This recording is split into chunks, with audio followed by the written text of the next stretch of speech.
हाँ बोलिए कौशिक जी। हाँ सर मेरा पहला सवाल यह है कि सर ओटीटी प्लेटफॉर्म में सेंसरशिप क्यों नहीं होता है सर? ओके। हो गया सवाल? हाँ। नहीं होता था पहले और नहीं होता है अभी, लेकिन इन दिनों जिस तरीके से हवा चल रही है वो दिन दूर नहीं कि सेंसरशिप होगी। वही सर, मतलब कि मैं थोड़ा मतलब कि मुझे भी मैं क्योंकि मुझे ये सब चीजें थोड़ा अफेक्ट कर रही है, क्योंकि जिस तरह से फिल्मों में बिना सेंसरशिप के कुछ भी प्रेजेंट किया जा रहा है अभी बहुत सारे फिल्मों में सर। तो मैं देख रहा था, मैं बहुत सारे फिल्में भी देख रहा हूँ, और आपने जो कहा जिन फिल्मों का नाम ले भी लिया वो उसमें से बहुत सारे फिल्में देखा हूँ। अभी अभी कुछ एक गुल्लक बोल के वेब सीरीज है, मैंने वो देखा था, तो वो काफी अच्छी थी। लेकिन ऐसे बहुत सारे फिल्में, तांडव, फिर ये लक्ष्मी, इस तरह की फिल्में, मतलब क्या होता है ना कि देखिए मैं एक ब्राह्मण हूँ और मैं दिन में 2 बार पूजा करता हूँ, और मुझे ये चीज अच्छा नहीं लगता है, क्योंकि मैं हर फिल्म में देखता हूँ और उस चीज को समझने की कोशिश करता हूँ कि एक्चुअली में एक फिल्म में क्या होना चाहिए, किस तरह के एलिमेंट्स होने चाहिए, और कैसे वो रीच होता है और कैसे लोग एक्सेप्ट करते हैं। तो मुझे लगता है इस ऐसे फिल्मों को अम, एक रुकावट होना चाहिए, एक ब्लॉकेज होना चाहिए कि यहाँ से अब ये नहीं दिखाया जाना चाहिए। तो फिर ये क्यों नहीं होता है? मतलब कि आज मैं आया हूँ इसलिए क्योंकि मैं थोड़ा बहुत क्रिटिसाइज करना चाहता हूँ बॉलीवुड को। और एक चीज है कि हमारे बॉलीवुड हमेशा ये कोशिश करता है कि हम उससे वहां से कुछ ले ले, उससे कुछ आइडिया ले ले। वाई दिस इज आइडिया, मतलब कि हर जगह से वो आइडिया ले रही है। तो मुझे एक तो चीज जानना है कि आप यदि आइडिया इधर उधर से लेते रहोगे तो आपका अपना जो क्या अस्तित्व क्या है? तो मुझे ये चीज क्यों मैं क्यों बोल रहा हूँ, क्योंकि मुझे अभी मैंने एक ऐड के लिए अभी प्रमोशन किया था, अमेजोन का एक ऐड था। तो मुझे उन्होंने बोला कि आप ये टी शर्ट पहन लो। तो मैंने वो टी शर्ट, उसमें आपको खाली सिर्फ इतना ही बोलना है कि ये टी शर्ट ये प्राइजेस का है और इसका लार्ज साइज स्मॉल साइज बोलना है। और मैंने उस टी शर्ट में देखा, अरे उसमें लिखा है कि एक कॉमेडी करके कुछ, एक तो ओम लगा लिया है, उसके ऊपर चांद लगा लिया है, एक त्रिशूल जा रहा है, ऊपर में कुछ लाफ्टर चीजें लिखी हुई है। बोले, फिर मैंने कहा कि ये क्या है, मतलब इसका मतलब क्या है? मेरे को मैं वो बोल भी नहीं सकता, मतलब कुछ ऐसे हास्य टाइप का लिखा है। तो भाई जिस ओम को हम पूजा करते हैं, जिसको भगवान के ये मानते हैं, तो ऐसे क्यों होता है कि हम उसमें भी लोग जा रहे हैं, ऑडिशंस दे रहे हैं। तो मैंने बैकआउट कर दिया, मतलब मेरे को, मैं ये ऐड नहीं करूंगा, क्योंकि जिस देवी को, जिसको मैं भगवान मानता हूँ, जिसको मैं हमेशा पूजा करता हूँ जिसकी, वो उसके लिए मैं ऐसे डायलॉग बोलूंगा, चंद चांद से आया और चांद से आई उड़ के सीता, ऐसे करके, व्हाट इज दिस, मतलब ऐसे, मतलब मुझे एक समझ में नहीं आया इस तरह का डायलॉग कौन लिखता है और क्यों ऐसे लिखा जाता है। मैं छोड़ दिया, मैं वहीं पे बैकआउट करके चला गया। मेरे को नहीं चाहिए, मुझे कुछ, मेरे को ऐसा नहीं, ऐसे डायलॉग बोलना भी नहीं है, ऐसे ऐड में भी नहीं आना है। मैं और एक चीज, इस चीजों से मैं बहुत अफेक्ट हो गया हूँ ओके कि ओके क्यों ओके ऐसे होता है। तो मैं आपको जवाब दे देता हूँ उसका। और डायलॉग भी ऐसे लिखते हैं, चांद से लक्ष्मी, चांद जैसे लक्ष्मी आई और फिर हनुमान ने उसे हाथों से उठाया, ऐसे, व्हाट इज। तो वो जो आप जो प्रसंग बोल रहे हो तांडव का है, और उसमें जब एक्टर का इंट्रोडक्शन होता है तब ये प्रसंग।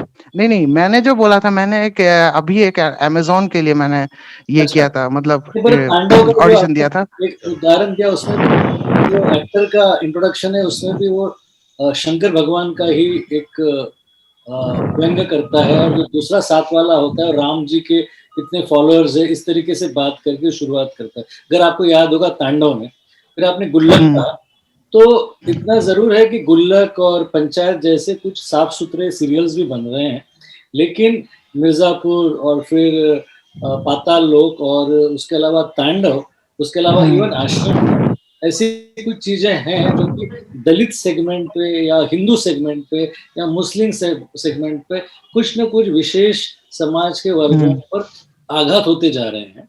और आपका ये प्रश्न कि सेंसरशिप क्यों नहीं है, सेंसरशिप इसलिए नहीं है क्योंकि ओटीटी ये हमारी खुद की बनाई हुई इंडिजीनियस नई चीजें हैं।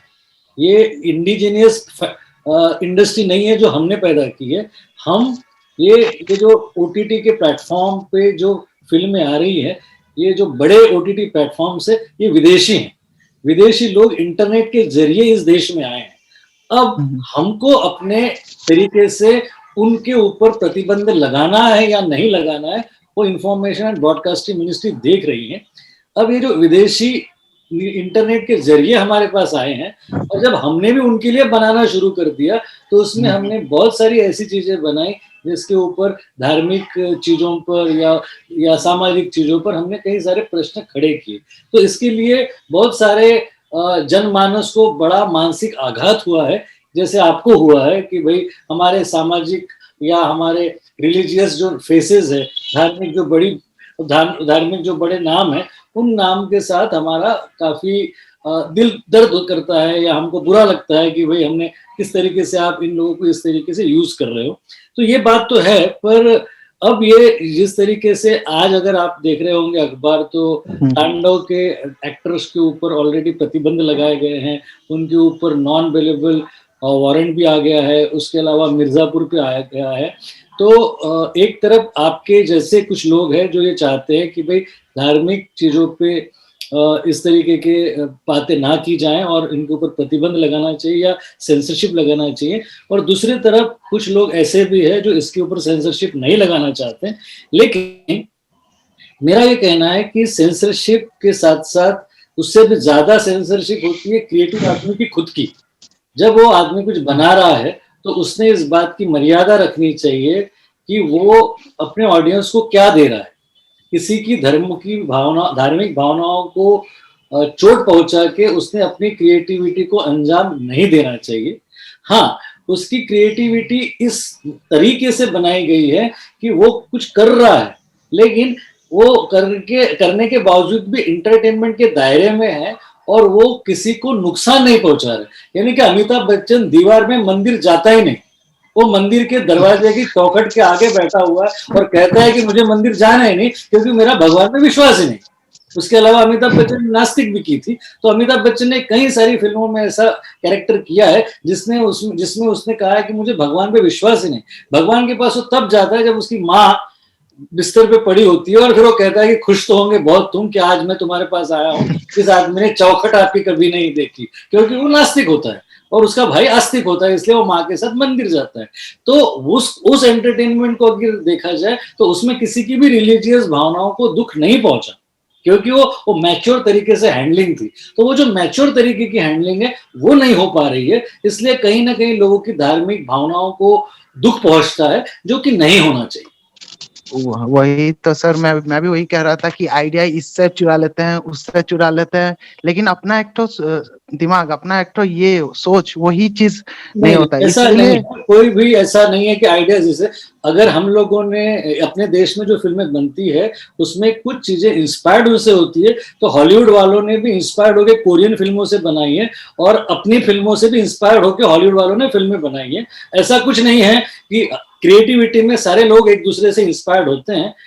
कोरिया में एक पिक्चर बनी थी जिसका नाम था ओल्ड मैन, आप उसको गूगल सर्च करना। ओल्ड मैन के बाद इंडिया में उसके ऊपर हिंदी पिक्चर बनी जिंदा, संजय गुप्ता ने बनाई थी, जिसमें संजय दत्त और जॉन अब्राहम थे। और उसके 5 साल के बाद हॉलीवुड ने इन दोनों से इंस्पायर्ड होकर पिक्चर बनाई, फिर ओल्ड मैन। तो पहले कोरिया में बनी, फिर उनसे इंस्पायर्ड होकर इंडिया में बनी, और फिर इंडिया से इंस्पायर्ड होकर फिर हॉलीवुड में बनी। तो कहने का मतलब है कि हॉलीवुड वाले भी हमसे इंस्पायर्ड होते हैं और हम भी हर जगह से इंस्पायर्ड होते हैं। अब संजय गुप्ता की जितनी फिल्में हैं वो ज्यादातर फिल्में कोरियन फिल्मों से इंस्पायर्ड है, और हमारी फिल्मों से कुछ इंस्पायर्ड होकर उन्होंने भी फिल्में बनाई है हॉलीवुड ने। तो हम इंडियंस ये बोल के अपने आप का पलड़ा नहीं झाड़ सकते कि नहीं यार अपने देश के लोग तो चोरी कर लेते हैं या आइडियाज नहीं होते या ये इंटेलेक्चुअली बैंकरप्ट है। ये ऐसे आरोप गलत है।